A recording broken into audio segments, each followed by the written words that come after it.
गायत्री महामंत्र एक बार मेरे साथ दोहराओ। ओम भूर्भुवः स्वः तत्सवितुर्वरेण्यं भर्गो देवस्य धीमहि धियो यो नः प्रचोदयात्।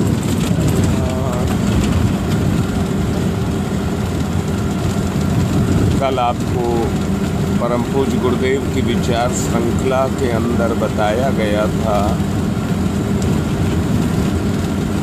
कि ये संसार जड़ पदार्थ है, इसके अंदर चेतना अपना काम करती है।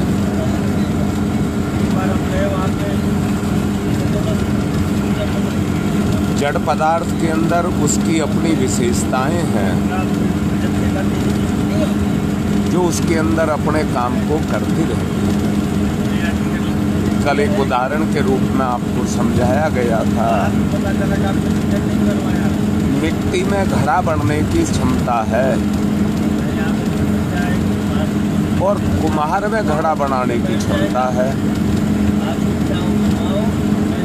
मिट्टी बनने को तैयार है, कुम्हार जैसा चाहे उसका घड़ा बनाए, सुराही बनाए, दीपक बनाए, वो उसकी इच्छा पर निर्भर करता है कि वो उसका कुछ भी बना सकता है। अगर मिट्टी में कोई कमी हो तो वो बनने से मना करेगी, पर मिट्टी ने यदि मना नहीं किया है और बनाने वाले ने उसे सुंदर नहीं बनाया है तो वो कमी मिट्टी की नहीं, कुम्हार की है। ये संसार भी ठीक इसी ही तरह का है। भौतिक संसार जड़ पदार्थों से मिलकर के बना है। प्रकृति इसके अंदर क्रियाशील है, जो अपनी क्रियाशीलता के माध्यम से इस संसार को प्रेरित करती है और इसको एक आकार देती है। मैं कल भी आपसे एक बात कह रहा था, दुख नाम की चीज, बुराई नाम की चीज, कष्ट नाम की चीज, रोग नाम की चीज या कहिए कोई भी बुरी चीज इस दुनिया में है ही नहीं, क्योंकि दुनिया भगवान के द्वारा बनाई गई है। बहुत गहराई में जाएं और गहराई में जाकर के ये देखें, भगवान ने दुनिया बनाई है तो दुनिया में भगवान है। परंतु यहाँ मात्र इतना कहूँगा,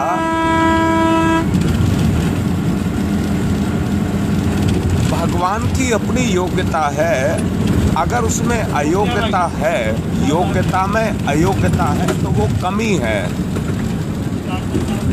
और वो कमी ही वो दूरी है जो भगवान से दूरी है। सच को देखो, मैंने कहा भगवान ने इस दुनिया में कोई कमी नहीं की है। जीवन उसी ही कमी को मिटाने के लिए हमको मिला है। हमारे प्रियतन उस तरफ होने चाहिए कि हमारा जीवन दुखदाई ना रह जाए। हमारे प्रियतन प्रयास उस तरफ चलने चाहिए। जब प्रयास उस तरफ चलने लग जाते हैं, किस तरफ चलने लग जाते हैं? इस दुनिया में अच्छाई भी है। अच्छाई की तरफ जब हमारे प्रयास चलने लग जाते हैं तो हम स्वयं अच्छाई के नज़दीक जाने लग जाते हैं। जैसे कुम्हार घड़े का निर्माण करता है और घड़ा वैसे ही आकार को धारण करता है, इसी तरह से हम भी अपने जीवन का निर्माण करते हैं। हमारा जीवन भी उसी तरह का दिखाई देने लग जाता है। बस अंतर एक ही है इस दुनिया में। जो भी इस दुनिया के अंदर आया है वो किसी का बेटा है, किसी का भाई है, किसी का पिता है, किसी का पुत्र है।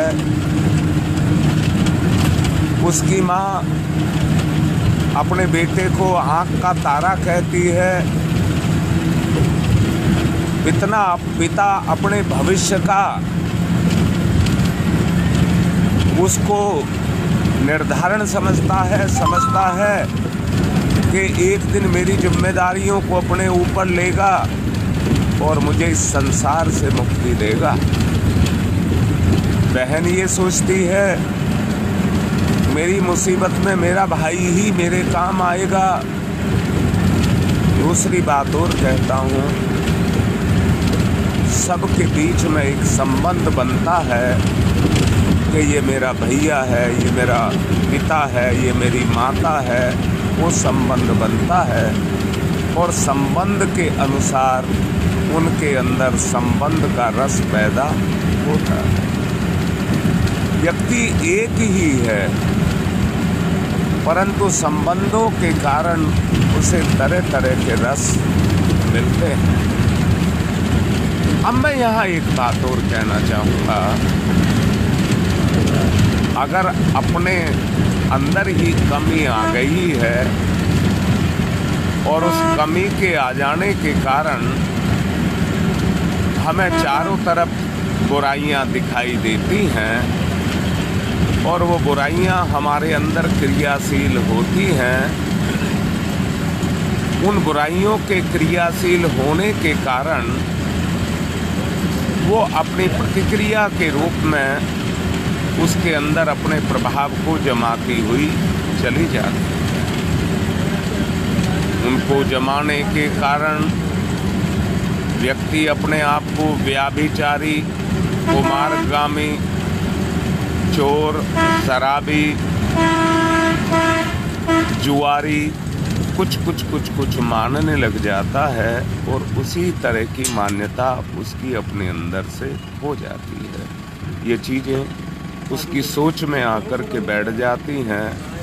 वो मान लेता, मुँह से नहीं बोलता है पर मन से मान लेता है कि मैं एक शराबी हूँ, मैं एक जुआरी हूँ, मैं एक नशेबाज हूँ, मैं एक ताश खेलने वाला हूँ।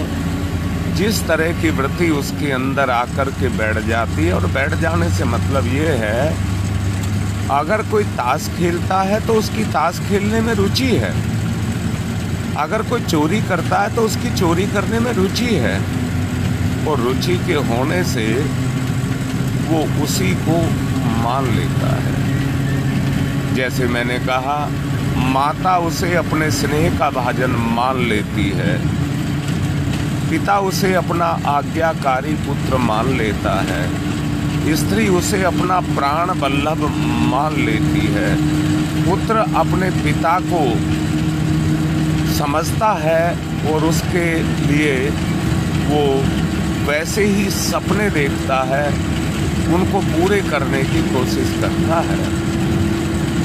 संबंधों के बीच में कैसी कैसी विभिन्नता, कल्पना छाई हुई है और वो एक रूप को अपने अंदर समेटे हुए है। इस संबंध में जो जैसी कल्पना कर लेता है सचमुच वो वैसा ही बनता चला जाता है। तमाशा तो ये है कि मनुष्य स्वयं भी अपने बारे में कल्पना के द्वारा नहीं जानता। जैसा मैंने कहा, वो अपने आप को चोर, व्याभिचारी, नशेबाज ये सब समझता है, तो वो समझने के कारण वो वैसा ही कल्पनाएं करता रहता है। कैसी बात है कि व्यक्ति, मैं वैश्य हूँ, मैं लखपति हूँ, मैं वृद्ध हूँ, मैं पुत्र रहित हूँ, मैं कुरूप हूँ, मैं गणमान्य हूँ, मैं दुखी हूँ, मैं बुरे लोगों से घिरा हुआ हूँ। कितनी तरह की सोच व्यक्ति के अंदर पैदा होती रहती है। ये कल्पनाएं हैं। और इसी कल्पना लोक के अंदर इसी कल्पना लोक में मैं विचरण करता रहता हूँ और सारी जिंदगी इसी काम में बिताता रहता हूँ। जरा सोच करके देखो, ये विचारना जैसी मेरी होगी, जैसे लोग मेरे संपर्क में आएंगे, जैसा मेरे अंदर मतलब होगा, जो मेरे अंदर स्वार्थ होगा, जो मेरी अंदर इच्छा होगी, मैं उन कल्पनाओं को पूरा करने के लिए वैसे ही लोगों से अपने संबंध को बनाऊंगा। वैसे ही व्यक्ति मुझे मिलते हुए चले जाएंगे और ये जो कल्पना लोक की बात मैंने कही, इसका जो संबंध है वो हमारी इंद्रियों के साथ जुड़ता चला जाएगा और उसी परिवेश में हमें उसी तरह का रस अनुभव होने लग जाएगा। उस इंद्रियों के कारण व्यक्ति कर्म को करेगा। जिस कर्म को व्यक्ति करेगा वैसे ही परिणाम उसके अंदर होने लग जाएंगे। यहाँ मैं एक बात कहना चाहूँगा। एक व्यक्ति किसी काम को दबाव में आकर के करता है और दबाव में आकर के उस काम को करने के कारण उसकी मजबूरी हो जाती है, क्योंकि मन से वो उस काम को नहीं करता, तो उसके परिणाम उतने ताकतवर नहीं होते हैं। वो मन के किसी एक कोने के अंदर सहमे हुए, दुबके हुए, चुपके से पड़े रहते हैं। यहाँ मैं एक बात कहूँगा, जिस तरह से आपने देखा हो कहीं खुले में एक घड़ा पानी भर करके रख दिया जाए, समय का प्रभाव महीने के अंदर, 2 महीने के अंदर उसको सुखा करके खत्म कर देता है, रहने नहीं देता है। ठीक इसी तरह से जो हीन प्रकृति के कर्म हैं, उनकी अपनी क्षमताएं नहीं होती हैं और वो हमारे अंदर दुबके हुए और छुपे हुए पड़े रहते हैं। यहाँ एक बात और सोचने और समझने की है, और मैं आत्मीय निवेदन के साथ आपसे ये कहना चाहूँगा कि पहले समझ लें, अगर हम अच्छे विचार करते हैं, अच्छी कल्पनाएं करते हैं और अच्छे कर्म करते हैं, तो वो जो छुपे हुए विचार हैं वो भी हमारी चेतना में सक्रिय हो उठते हैं और अच्छे विचारों के प्रभाव से बुरे विचार उसी तरह से जलने लग जाते हैं, मिटने लग जाते हैं। जैसा मैंने अभी आपसे कहा कि एक घड़ा पानी रखे रखे अपने आप सूखने लग जाता है और उसके सूखने से धीरे धीरे करके वो कर्म भी उसी तरह से मिटते हुए चले जाते हैं। अब यहाँ ये कहना चाहूँगा, जो कर्म इंद्रियों की अनुभूति से जानबूझ करके किए गए, उनमें प्रभाव भी उसी अनुपात में आता हुआ चला जाता है। आदमी अपने संबंध में उसी तरह की लंगड़ी लूली कल्पना कर लेता है और उसी कल्पना के आधार पर नशेबाज की तरह से उसके अंदर विचार उड़ते हुए रहते हैं। और क्या उड़ते रहते हैं? मैं क्या हूँ? इस मर्म को यदि वो किसी दिन समझ पावे तो उसे मालूम होगा कि मैंने अपने बारे में जितनी धारणाएं बना करके रखी हैं वो सचमुच गलत है, वो सही नहीं है। मनुष्य को नाना प्रकार के दुखों में रोते हुए, नाना प्रकार से इतराते हुए, जिसको दुख है वो रोएगा और जिसको सुख है वो इतराएगा। आप दुनिया में देख रहे होंगे, रोएगा वो जिसको दुख है और इतराएगा वो जिसको दुख नहीं है, सुख है। दुनिया दुख वालों के लिए बहुत बुरी है। जमाना बड़ा खराब है। ईमानदारी का युग चला गया। चारों ओर बेईमानी छाई हुई है। सब लोग धोखेबाज हैं। धरती पर से धर्म नष्ट हो गया है। ऐसी उक्तियाँ जो आदमी बार बार दोहराता रहता है, समझ लीजिए कि वो खुद ही धोखेबाज है। वैसे दुर्गुण दुनिया में नहीं है, उसके अपने अंदर है। मैं फिर से कहूँगा, जिस तरह से आदमी अपने चेहरे को नहीं देख सकता, इसी तरह से व्यक्ति अपने व्यक्तित्व को भी नहीं देख सकता। उसको समझ नहीं आता है। और नासमझी में वो क्या करता है कि उल्टे को उल्टा समझ लेता है, उल्टे को उल्टा समझ लेता है और उसी पर आचरण करता रहता है। वैसा ही आचरण करता रहता है।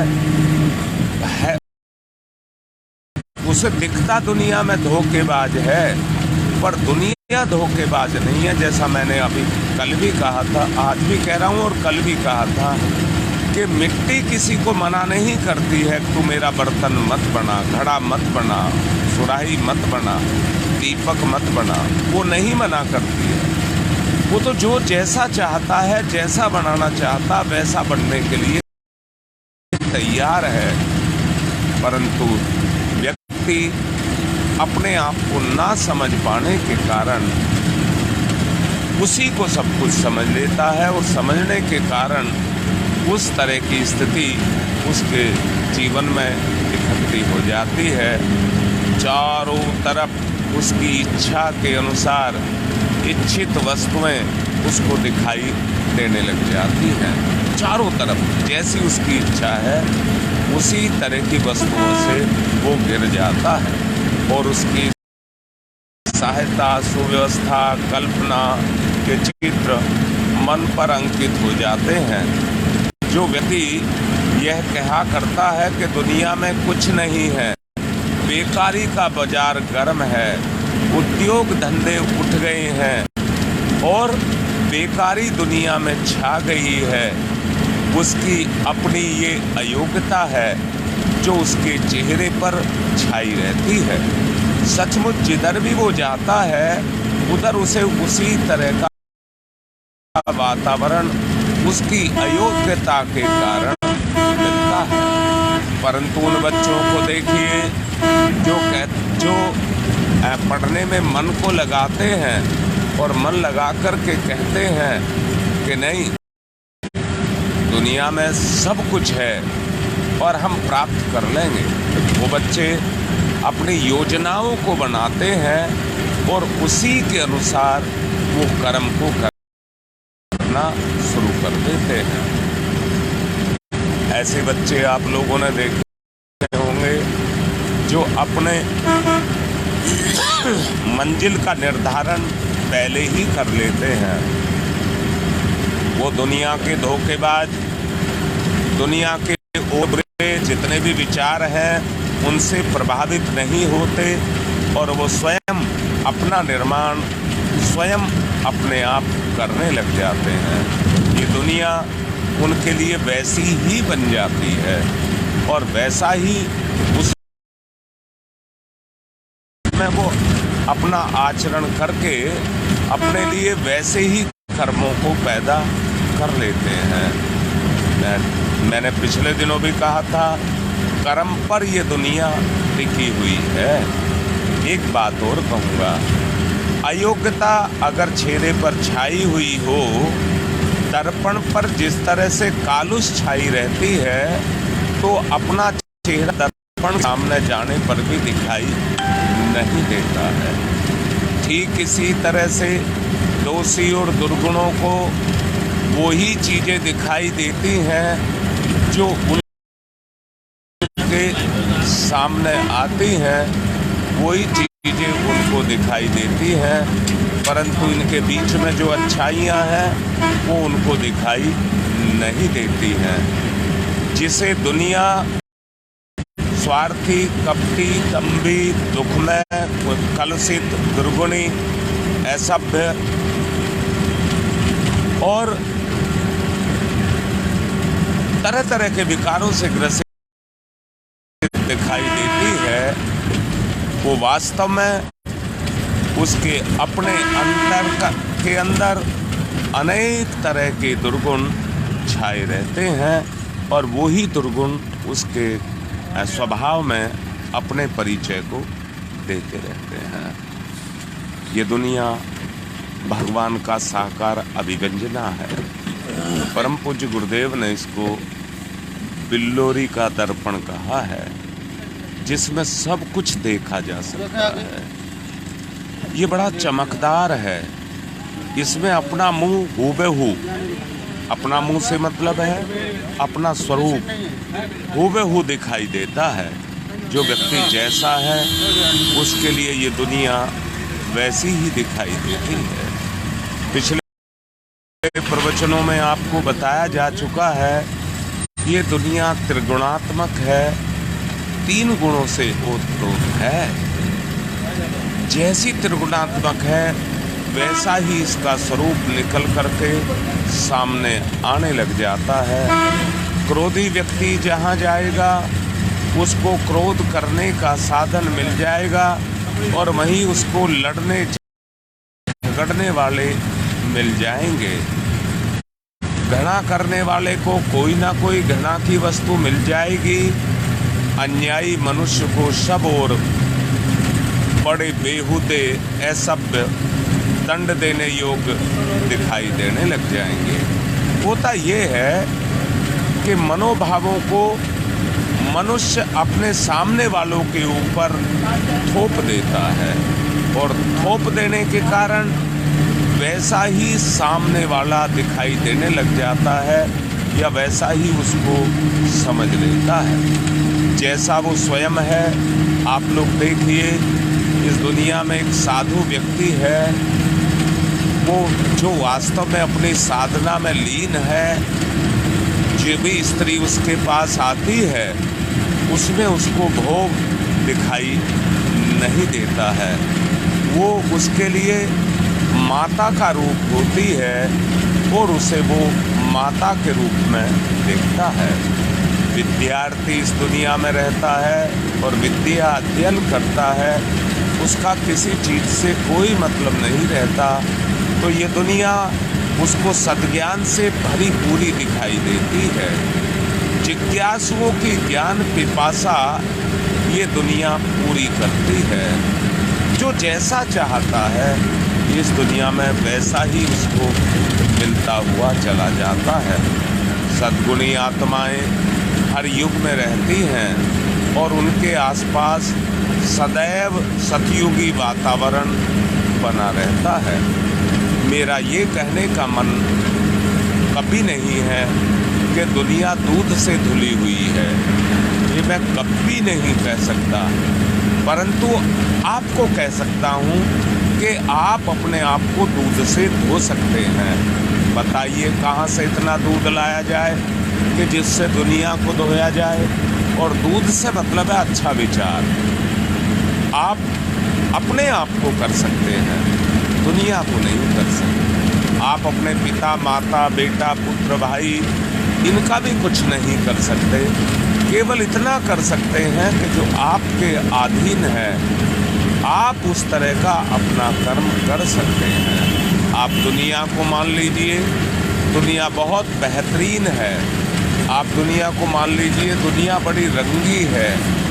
आप अगर ऐसा दुनिया को मान लेंगे तो आपके लिए दुनिया वैसी ही बनती हुई चली जाएगी। मेरा कहने का तात्पर्य ये है कि आप अपने दृष्टिकोण को, दोष को जो बुरा समझ बैठे हैं वो एक बुराई है, इसलिए आपसे बार बार ये कहा जा रहा है कि आप उस बुराई को जो आपके साथ लगी है उसको अपने विचार से हटा दें। अगर आपके विचार से वो बुराई हट जाएगी तो सचमुच आपको ही इस दुनिया में अच्छाइयाँ नज़र आने लगेंगी। हर वस्तु 3 गुणों से बनी हुई है, उसमें आपसे छोटे भी हैं, आपके जितने बड़े भी हैं और आपसे ऊपर भी हैं। मैं इसका एक उदाहरण के रूप में ये कहना चाहूँगा, एक ही क्लास में कई बच्चे पढ़ते हैं। कुछ मुझसे होशियार हैं तो कुछ मुझसे कमज़ोर भी हैं। ये तीनों तरह के विद्यार्थी एक क्लास के अंदर पाए जाते हैं। जो मेरे से कमज़ोर हैं वो तमोगुणी हैं, जो मेरे जैसे हैं वो रजोगुणी हैं, जो मेरे से अच्छे हैं वो सतोगुणी। ये 3 तरह के दर्जे के बच्चे इस दुनिया में पाए जाते हैं। अगर आपको पूर्ण होना है तो पूर्ण पद पाने के लिए आपको क्या करना पड़ेगा कि जो आपके आसपास का वातावरण है जिसमें आप रहते हैं उसको आपको परिष्कृत करना पड़ेगा। ये हमारा अनुभव है कि जो तब विरोधी लड़ते हैं, सच को देखना। मैंने पिछली बार आपको एक बात बताई थी, सुनामी लहर जहाँ से उठती है वो बड़ी छोटी सी होती है, पर बढ़ते बढ़ते जब ऊपर की तरफ आती है, उबाल लेती है, ओहो, वो बहुत बड़ा रूप धारण करती हुई चली जाती है। मैं ये कह रहा हूँ, जब 2 व्यक्तियों को लड़ते हुए देखते हैं और उनके अतीत में जाते हैं और ढूंढने की कोशिश करते हैं कि ये क्यों लड़े, तो ये पता लगता है कि जहाँ से लड़ाई, जिस बात पर लड़ाई शुरू हुई थी वो तो बहुत छोटी सी थी, पर उसके अंदर क्या हुआ, दोनों के प्रभाव लड़ते लड़ते बात का बतंगड़ बन गए और बात बढ़ती चली गई और लड़ाई ने एक विराट स्वरूप को धारण कर लिया। ये क्या है? ये बुराई का बढ़ना है, जो हमारे स्वभाव में बैठे हुए तमोगुण थे उसके कारण बढ़ती हुई चली गई। यदि एक दूसरे को समझने की कोशिश करते, दोनों अपने अपने स्तर पर, जो उनका स्तर है उस स्तर पर आने की कोशिश करते, तो जो स्थिति बन पड़ी है वो स्थिति कदापि भी नहीं बनती। हमारा उससे छुटकारा बनकर के रहता है। परंतु है क्या कि हम उसमें आकर के उलझ गए। अगर सच से अपने स्वभाव का अध्ययन किया जाए तो आपको एक बात दिखाई देगी कि बुराई का और कोई कारण नहीं है, हमारी अपनी ही कमजोरियां हैं जो अवसर पाकर के बढ़ती हुई चली जाती हैं और हमारे स्वभाव के अंदर अपना विस्तार कर लेती हैं। कलेश कलह के वास्तविक कारण इतने कम होते हैं जिनका स्थान आटे में नमक की तरह से होता है, उससे ज़्यादा नहीं होता है। पर सच ये भी है कि हम उनको सहन नहीं कर पाते और सहन ना कर पाने के कारण, उनकी वृद्धि स्वभाव में ना होने के कारण हम सहन नहीं कर पाते। स्वभाव में ना होने के कारण वो चीज़ें कलह के रूप में बढ़ती हुई चली जाती हैं। हमने ये देखा है, प्रैक्टिकली महसूस किया है, कुछ ऐसे विवाद सामने आए जिनको सुलझाने का अवसर मिला। जब उन्हें बैठाया गया और अतीत में ले जाया गया तो पता लगा कि कारण बहुत छोटे से थे। तब उनसे समझाया गया कि क्या आप इसको निभा नहीं सकते थे, तो उन्होंने स्वीकार किया, बात तो बहुत बड़ी नहीं है, हम इसको निभा सकते थे। और मैंने देखा है उसके बाद में उनके रिश्ते बड़े अच्छे चले। मैं फिर से कहूँगा, मैंने कहा है ये बुराई आटे में नमक की तरह होती है। आप देखते होंगे मिर्च बहुत कड़वी होती है, जो सहन शक्ति के बाहर होती है।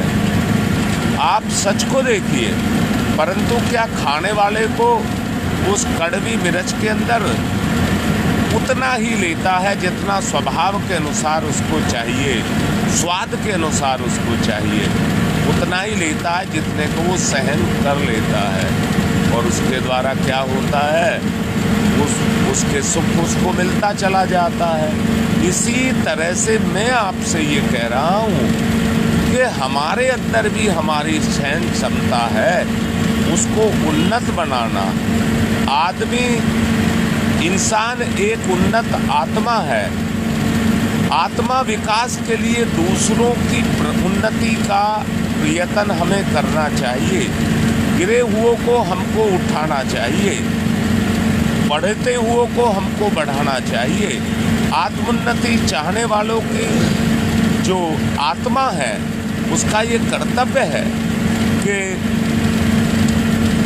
ज़रूरत के अनुसार वो अपनी आत्मोन्नति को करते चले जाएं और आत्मा के स्वरूप को बढ़ाते हुए चले जाएं। पाश्विक तत्वों का मनुष्य तत्व में ना घुलने दें।